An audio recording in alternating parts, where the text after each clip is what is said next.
What's going on, guys? The one, the only water cool fool. Today we're going to be talking about Barrow reservoirs. These are going to be approximately 240 to 270 millimeter reservoirs, and I got them off of eBay through PC Coolings, I believe.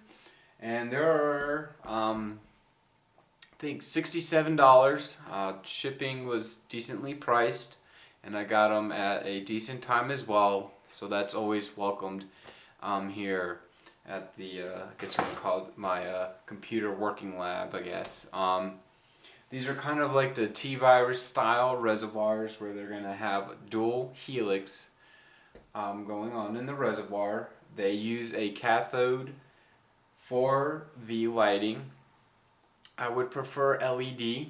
If I can find some LED waterproof, completely waterproof, I'm not going to get it damaged, and I can submerge in water without creating a short, I will do that. If I can find some that is a decent length, has good reviews on it saying it has been submerged in water and all that, so we'll see.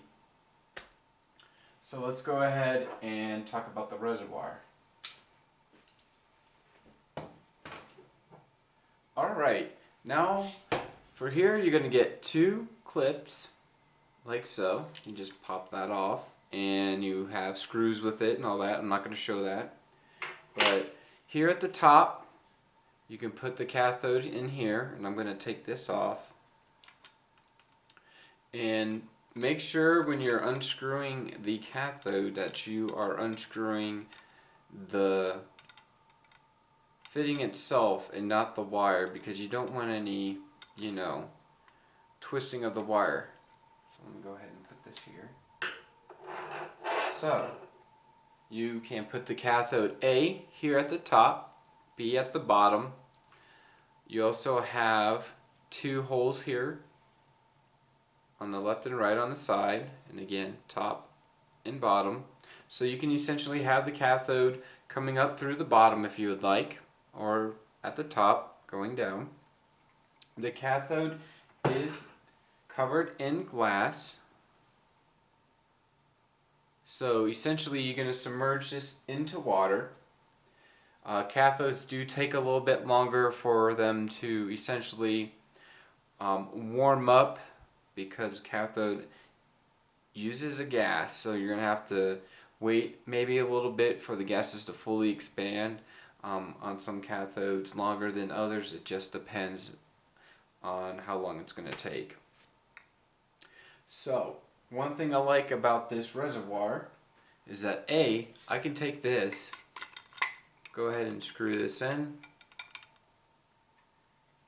tighten it all the way, and I'll still have access here at the bottom. I know some reservoirs, they have the tube from here to here, and it's a solid piece of acrylic where you essentially, as soon as you put that light in, or in general, you will not be able to use the bottom of the reservoir. However, these you can, so you can have the tubing coming out of here, coming out the left, right, or the bottom. It just depends on what you want. I have noticed that the left-hand side one here is a little bit brighter compared to the right. Now, I'm not sure, I haven't done like appropriate testing, I guess, but I'm going to move my camera closer to these guys and so you guys can see a little bit better. So with sharing the same kind of cathode box, I've noticed some kind of a dimming effect, but then again it could be just a cathode itself. I'm going to plug this into my handy dandy Molex connector. That is basically a box that plugs into the wall, and I highly recommend it for testing, filling up your loop, anything that requires a 4-pin Molex, testing out fans, just a plethora of stuff that you can use with this little connection to make sure everything's going to work alright. So what I'm going to do is go ahead and plug in this connection.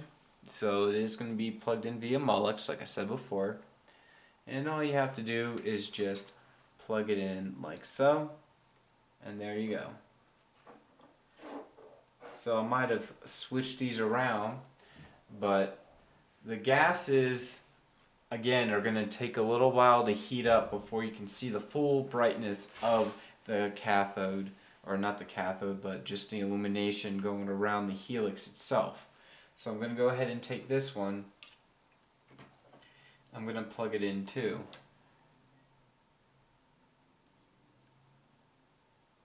So just 1 second.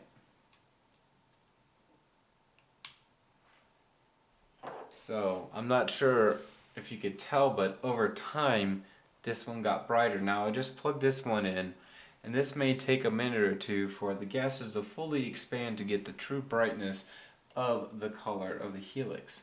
Also, I'm not sure, it could be the junction box. So if I disconnect that, I can plug this in into its own separate junction box. So you get this as well. It's not separate. The only thing that you have to buy is the plugs for the reservoirs. Now if you're a water cooling guy like myself, you more than likely have a couple of spare plugs laying around, but personally I'm going to go with the Enzotech because it has a little, it's black and orange almost, and I'm going to get some 90-degree fittings from Enzotech. Should be showing those off tomorrow. So there we go. So this is what it looks like. As you can tell, not sure in the camera, but this one burns a little brighter in my opinion compared to this one. But also you can take these cathodes and you can do it upside down if you want. You can have the run the wires that way, but if I can, I would like to get some really good LEDs essentially, and put what is it? I guess you would call it 2 LEDs basically glued together, so on either side it's emitting light all around the helix.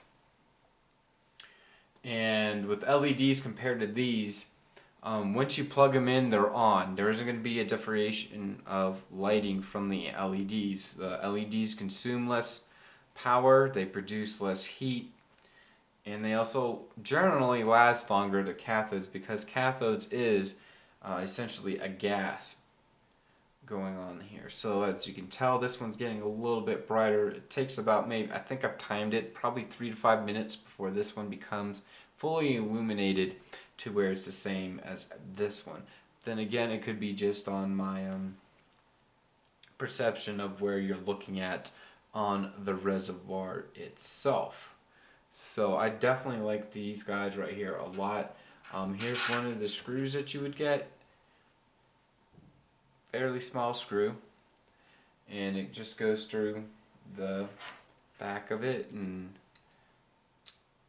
so you can either do it, you know, you can put the screw this way if you want, or you can do it going through the other way, and then of course you would have some metal here, and then you would use a hex nut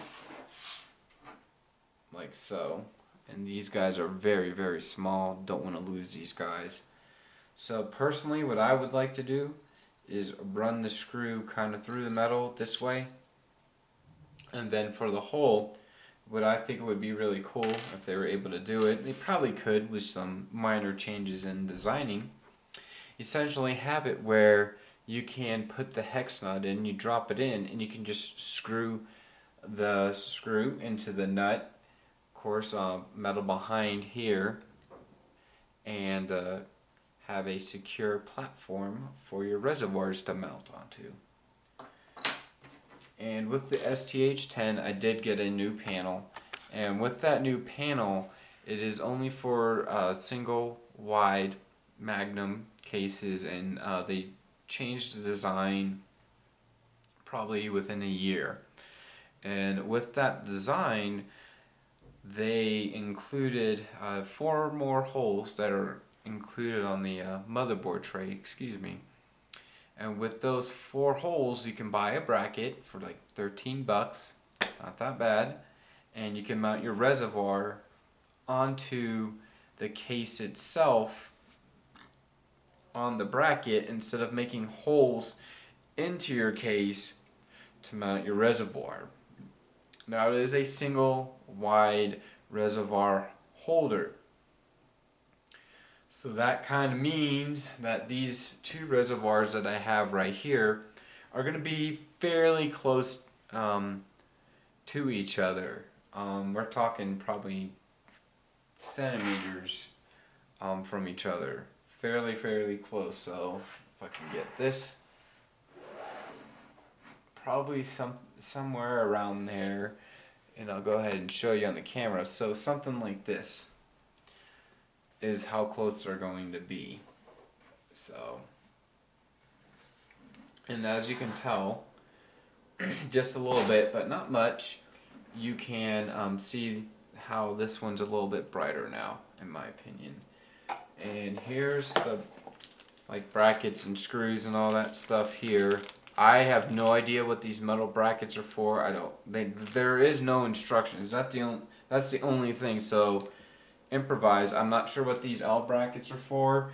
To be completely honest, it might be there to support a pump maybe. I have no idea, but what I really like, they give you extra O-rings for the pump as well. So what's included?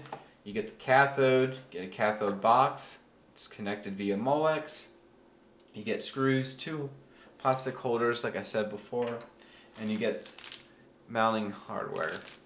I'll probably go on the website and just see, and I'll link it in the description below, just to see what essentially these L brackets are for, because I have no idea. I just looked at them, I'm like, cool, L brackets, what the heck am I supposed to do with these?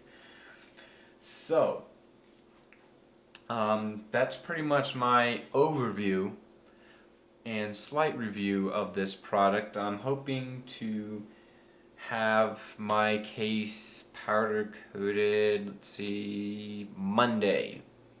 So Monday sometime I should be making a video. They said they're gonna call me so I can get some footage onto the case. Some stuff happened and I told them, hey, it's cool, just take your time, I want my case to look really good. So yeah, great communication between me and the people over at Colorworks that will be doing my powder coating for the case. Again, the powder coating is going to be Illusion Orange Cherry with a clear coat. And if you want to see what kind of color it is, I know I don't have it on camera or anything or a swatch to show you, but you can go to Prismatic Powders. I personally bought the powder myself. It's going to be Prismatic Powders. Look up for Illusion Orange Cherry. And then if you see a rim, I think it's by, I think it's like Nissan Z rims that they powder coated. So it looks almost the color I want, which is that copperhead orange color. Which looks awesome. Now, if anybody has messed with powder coating and has applied waxes onto the powder coat, let me know, because I'm trying to get a car finish kind of style on the case. So that means every single part you see, before I even put the case together, I'm waxing it and I'm buffing it to make it pop.